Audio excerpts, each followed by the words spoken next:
Just a quick recap of Lost Mines of Phandelver session 14, which took place on the 6th of January, February, March, April, May, June, July.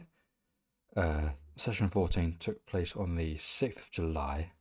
Yes, I still have to count on my fingers. Fucking whatever. Today, character-wise, we had Omari, Morgran, Kraz, Barty, Bartholomew, Tempest and Horus. Heads up that Morgan and Kraz are actually played by the same person. We are, or they are, shuffling out Morgan in favour of Kraz. Perfectly fine. Because their character was introduced last session, so they made this transition this session. This session was it was about 4 or so hours long, 3.5, 4 or so hours. But but in game it was about 17 and a bit minutes, because it was just combat after combat after combat, just didn't stop. So last time the party had just rescued Gundren Rockseeker, killed a bunch of stuff. They'd cleared a lot of the castle. Not all of it, as they found out this week, as they kept finding out this week. They found it so many times this week, oh my god. And two of the party, while some of the rest of the party were dealing with bits and bobs, in the same room as the original Big Fight, Horus and Omari wandered off. Well, sorry. Omari wandered off. Horus went with him. And Omari was just unlucky in the fact that he stumbled into a room which was occupied by a Grick, which is a relatively unusual creature to be seeing in a castle.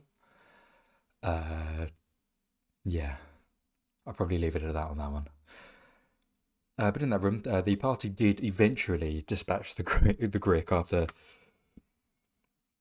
Well, for context, this fight took place a minute after having one massive battle after another.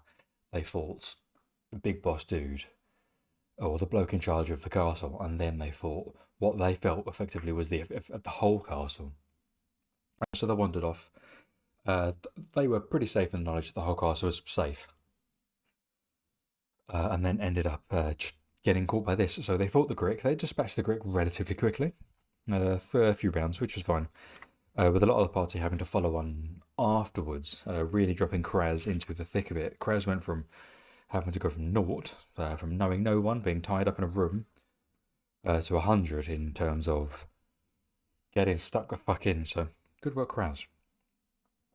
In the room with the Grick was a series of. This room appears to have been a chapel of some kind, or some kind of religious area. It had a brazier, which wasn't lit at the time, which they found some treasure on, as well as a probably magic statuette, golden statuette of a elf of some kind. I genuinely can't remember. Moon elf? High elf? High elf. I think high elf.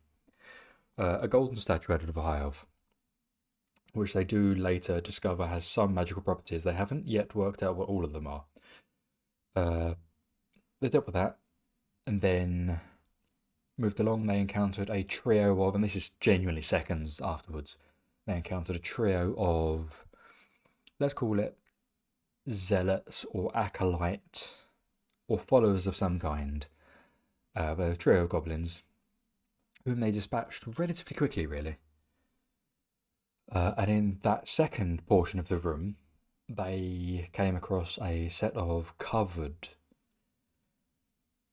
statues, which were used, the party think, for some kind of ritual. And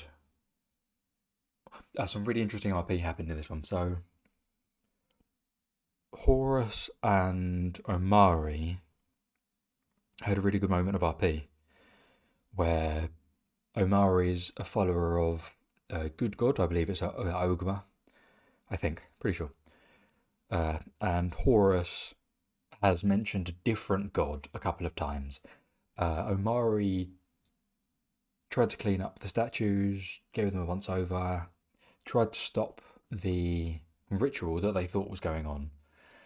Whereas Horus, whilst Omari was distracted, tried to alter the ritual and does appear to have succeeded in doing so because the 4 statues were changed.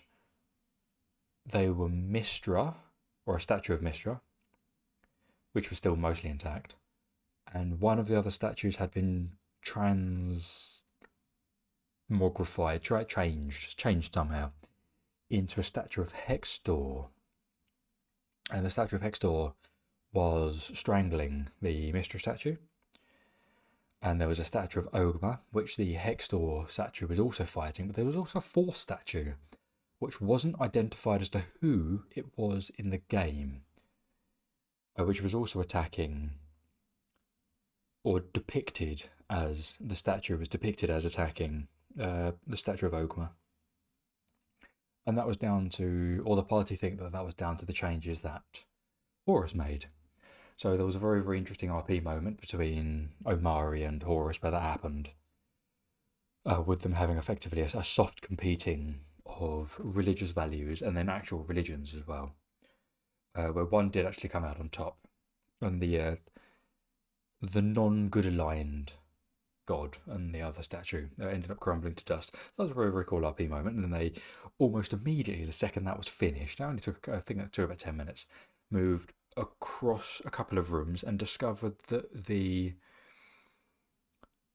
goblins were turning some of their own acolytes into ghouls. They're still not sure how, but they effectively stumbled into a room full of ghouls, and they had a good couple of interesting moments where there was at this point they've had probably 8 combats on the trot, and they're starting to really run out of resources. The fighters are starting to get haggard because they can't give themselves second wind. The spellcasters are just done. They're just fucking out. They're relying on cantrips, and these things are saving. Absolutely, it was starting to really fall apart for the party at this point, but they do it. They do defeat the room full of ghouls. And then immediately afterwards, move into a different room because the wizard Omari is so confident. The wizard Omari is like, yeah, we've clearly killed everything in this castle. There can't be anything left, right? And then opens a door and encounters a room full of hobgoblins. And this ends up in quite a creative fight, really. The party work very tactically, and some of them move in, some of them move around, having to deal with traps at the same time as well. They weren't 100% sure were there. But they do eventually get through it, and they do kill pretty much all of the hobgoblins. And that is where we left the session, pretty much straight after that. And as you can see, it was basically just combat after combat after combat. Now, I actually worked it out, and it was 17 minutes and 48 seconds worth of in-game time had passed, or 3.5 to 4 hours worth of gameplay. But that was session 14 for Lost Mines of Fendelver. I believe the intention for the party is to, next session, look to leave Cragmaw Castle, or the ruins of Cragmaw Castle, and then move on to their next objective. It will be interesting to see what happens next time in terms of them successfully leaving the castle. But that is a summary for session 14, and it's only a couple of weeks until the next one. So, should be good fun to see what happens.